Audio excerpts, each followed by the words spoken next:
এবং আজকের অনুষ্ঠানের সভাপতি বাংলাদেশ শান্তি দলের প্রতিষ্ঠাতা চেয়ারম্যান অ্যাডভোকেট সৈয়দ আব্দুল্লাহ শহীদ যে আজকে সভাপতি অলঙ্কৃত করছেন এবং আজকে এবং সবাইকে আসসালামু আলাইকুম। বাংলাদেশ শান্তি দল সত্যের আগমন মিথ্যার বিদায় নিয়ে আসলে রাজনীতি শুরু করেছে এবং সেই হিসাবে রূপান্তরিকা আন্দোলন যারা করছে তাদেরকে আমরা স্বাগত জানাচ্ছি। তারাও ন্যায় ও সমাজ গঠনের জন্য চিন্তা করছে। বাংলাদেশ শান্তি দল আসলে রাষ্ট্রীয় কাঠামো পরিবর্তন করার জন্য চিন্তা করছে। তাই সেই হিসাবে আমি দুইটা ধাপে আসলে আলোচনা করব। একটা হলো বাংলাদেশ শান্তি দল রাষ্ট্রীয় কাঠামো কি পরিবর্তন করতে চায় আর রূপান্তরিকা আন্দোলন কি করতে চায়, দুইটা পার্টি আসলে কথা বলবো। প্রথম হলো বাংলাদেশ শান্তি দল বাংলাদেশে রাষ্ট্রপতি শাসিত সরকার চায়। কারণ পৃথিবীতে দুইটা পদ্ধতি আছে, একটা প্রধানমন্ত্রী শাসিত সরকার আর একটা হলো রাষ্ট্রপতি শাসিত সরকার। এই ভারত উপমহাদেশে বা এশিয়া উপমহাদেশে আসলে রাষ্ট্রপতি শাসিত সরকার দরকার, কারণ একটু ভৌগোলিক কারণে।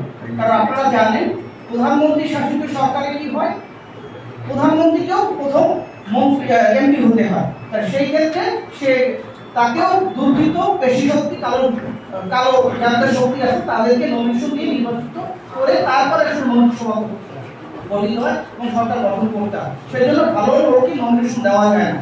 তাহলে যদি রাষ্ট্রপতি শাসিত সরকার হয় আমাদের দেশে কি হবে, আপনি ভালো লোককে রাষ্ট্রপতি বানানো যাবে এবং রাষ্ট্রপতি নির্বাচন সরাসরি ভোটের মাধ্যমে হবে এবং তাহলে কারণ সরাসরি যদি ভোটে হয় আর এমপিদেরকে আপনি ভালো নমিনেশন দিয়ে এমপি করে আসতে পারেন।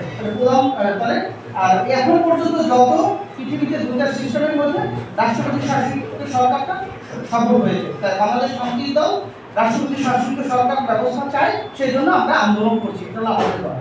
দ্বিতীয় হলো আপনারা যেহেতু নির্বাচন কেন্দ্রিক একটা আলোচনা সভা আদর্শিক নেতা খুঁজছেন, তাহলে সেই হিসাবে আমি বাংলাদেশ শান্তি দলের যে চেয়ারম্যান উনি এখন আদর্শিক নেতা এবং সেইভাবে আমি তাকে গত 24 বছর ধরে দেখি এবং সে একজন আদর্শিক নেতা এবং আপনারা যারা আছেন আপনারা আদর্শিক নেতা। তাহলে আমরা আদর্শিক নেতা যেহেতু খুঁজছি, তাহলে আজকে যারা আছি আমরা সবাই আদর্শিক নেতা। আমরা এই বাংলাদেশে যা সব সুন্দর অর্থনৈতিক মুক্তি, আইন শৃঙ্খলাজনিত মুক্তি এবং এই সবাই যারা আছেন সবাই এই বাংলাদেশে সেই সম্ভাবনা আমরা পূরণ করব। আপনারা করবেন না ইনশাআল্লাহ। এবং বাংলাদেশ শান্তি দল অদাবদ্ধ বাংলাদেশে ন্যায়ের আদেশ অন্যায় নিষেধ করার জন্য যা দরকার সেটা করবে। এবং আজকে যারা আপনারা এই স্থানীয় নির্বাচনের জন্য যোগ্য আদর্শ নেতৃত্ব আছে, সেজন্য আমাদের যে সহযোগিতা লাগবে বাংলাদেশ শান্তি দল সেটা আমরা আপনাদেরকে করব।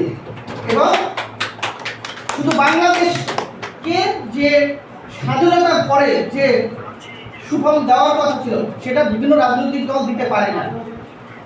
বাংলাদেশ শান্তি দল এবং আপনারা মিলে আমরা স্বাধীনতা এবং 24-এর আকাঙ্ক্ষা গণতন্ত্রের মাধ্যমে, সুষ্ঠু নির্বাচনের মাধ্যমে এবং সঠিক আদর্শ নেতা নির্বাচনের মাধ্যমে, ইউনিয়ন হোক, জেলা পর্যায়ে হোক, এমপি পর্যায়ে, আমরা সবাই মিলে ভালো নেতৃত্ব দিয়ে আমরা এবং সঠিক পথ জাতিকে দেখাবো এবং শান্তির জয় হোক, সত্যের জয় হোক।